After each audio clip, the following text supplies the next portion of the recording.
Booleans versus speed Booleans, which are faster? This question comes up quite often when I'm talking with different users, and there really isn't one answer. I would say that they're both just as fast depending on the type of workflow that you work with. Let's take a look at both of them so that we can get a better understanding about how each one works. So I'm going to go ahead and jump over to the Construct tab where we'll find both Boolean and speed Boolean. And right now what I have set up is in layer 1 I have this object that we see here in OpenGL shaded view, and in the background I have this object. Okay, so I'm going to go ahead and drop that in the background view. Now this is the setup that you need if you're going to deal with traditional Booleans. If we want to use any of the 4 types of Booleans, we're going to need to have an object in the background, which I like to refer to as the cutter, and we're going to need to have our actual object, the object that we're working on, in the foreground layer. So I'm going to go ahead and come over to Boolean, which the shortcut key is Shift-B, but let's go ahead and click Boolean, and we have 4 options.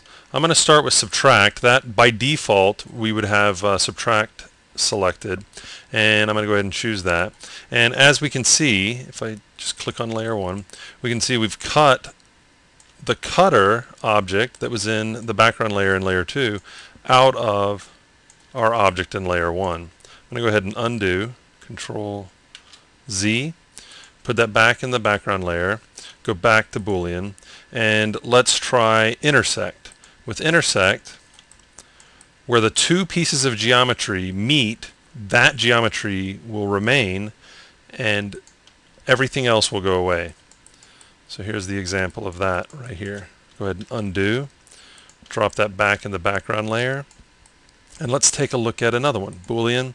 Let's do union. With union, it takes both the foreground and background layer and joins them together. Now I want you to take a close look at what's going on in the top view. We can see right down the center there's no geometry running through here. We can also see it here in the side view. There's no geometry running through. So any geometry that we wouldn't see that would be buried within this shape, that goes away. It just removes it. And this is important so that we can understand what's going on, what's the difference between union and add. Let's undo, drop it in the background again, and let's choose Boolean, add. Okay, now in texture view everything looks the same comparing it to union, but comparing it in wireframe, we can see it didn't remove any of the geometry that was extra geometry that we didn't need. You can see right here in the center all this extra geometry. Okay, so add just adds the 2 pieces together, whereas union adds the 2 pieces together and gets rid of any geometry that we won't see. Okay, so let's go ahead and undo. And that's a brief look at how the traditional Booleans work. We have an object in the foreground, object in the background, and we can choose between these 4 options for what type of operation we're going to actually perform. Now let's take a look at speed Booleans. For this setup, I'm going to jump over here to layer 5, where I have both the base object and what we'll use as the cutter in the same layer. Now this is one of the key reasons why Booleans and speed Booleans are so different, is that with speed Booleans you don't put the cutting object right here, you don't put that in a separate layer in the background. Everything's in one layer in the foreground layer. But what you do need to do is select the geometry that you want to use as the cutter. Once you have that selected, you can come over here to speed Boolean, and you'll get the same options that you got before, and one additional one, which is cancel. But you have union, subtract, intersect, and add. If I go ahead and choose subtract, we can see it does the exact same thing, and it does it in the exact same speed. It's no faster than a Boolean, it's just the workflow is different, and some people might say that that's what makes it faster, is that you don't have to put something in the background layer.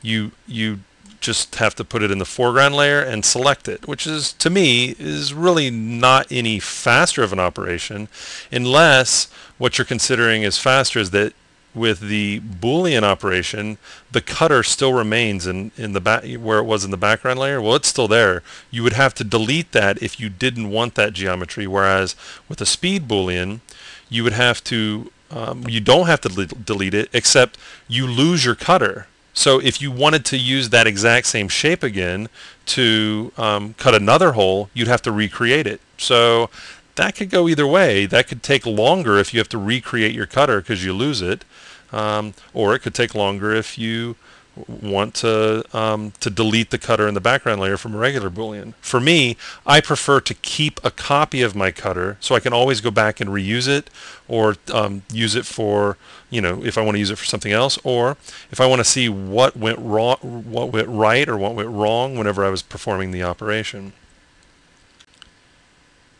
I'm going to go ahead and undo.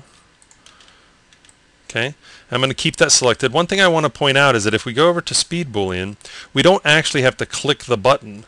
Once this panel is up, we can use the shortcut keys. We have U for union, S for subtract, I for intersect, and A for add, and then the escape key for cancel. This allows us not to have to go over and click on the button to perform the operation. So if I wanted to use subtract, I could hit S, and it subtracts. One less step of going over and clicking the button. I also have the ability, I'm going to go ahead and undo, come back here. I also have the ability to bypass that panel by clicking on one of these buttons. We have SP Bool add, SP Bool int, SP Bool sub, SP Bool union. That's basically speed Boolean add, speed Boolean intersect, speed Boolean subtract, and speed Boolean union. So you don't even have to open up the panel. I could just click subtract. Okay, and then that could be faster than using even the base speed Boolean. If you want, you can set up custom shortcut keys for these, and you never even have to go over and click on the button. So there's a lot of different ways of working with speed Booleans versus working with Booleans. Again, I would say that whether one is faster than the other, the actual calculation time, there is no difference. But it's the workflow that could make a difference in whether one is faster than the other. There are a few things that you can do to speed up your Boolean operations, whether you're using a speed Boolean or a traditional Boolean, and let's talk about some of those. I'm going to go ahead and deselect, and let's jump over to layer 1 and put layer 2 in the background. Now, whether you're using traditional Booleans or speed Booleans, if you select the areas that are the polygons that are going to be affected, it doesn't have to use the geometry that's not going to be affected in the calculation. So you can speed up the operation by doing that.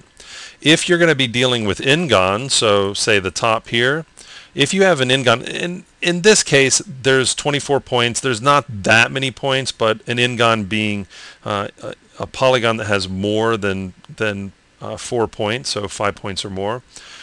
If you have an n-gon, say, that was created from a spline, so say we've got an n-gon like this, and we freeze it to create a polygon. Well, this has got 219 points, and we're looking at one big flat poly. Now at render time, it's got to calculate triangles, so it's going to split all these up into a bunch of triangles. Well, if you're going to perform a Boolean operation, it's going to, in the background, it's going to convert it to triangles, it's going to perform the operation, and then it's going to convert it back to an n-gon. Well, one way that you can speed up this operation would be to triple this polygon. Okay, so if we triple it, it's going to take a second, but if we were to perform the Boolean operation on this, it would be much faster because it doesn't have to calculate the tripling portion of the operation. So that's one thing that I found that has really sped up Boolean operations no matter which type of Boolean I'm using. So that might come in handy for you in the future. Some things you might want to avoid when doing Boolean operations. Booleans don't like polygons on top of polygons. So you're going to want to avoid polygons on top of polygons. You're also going to want to avoid 1 and 2 point polys. It's just something that it doesn't know what to do when it encounters it, so you'll want to avoid it as much as possible. So remember that there is no difference between a Boolean and a speed Boolean as far as speed goes, only workflow, and we want to avoid 1 and 2 point polys and polygons on top of polygons. We're also going to, if we want to speed up the operations, we're going to want to triple n-gons. We can always merge them back when we're done. And we can also select the areas that are going to be affected, and that would speed up our Boolean operations as well. So I hope this has been helpful, and I hope this will dispel any rumor that one Boolean type is faster than the other. It all comes down to workflow.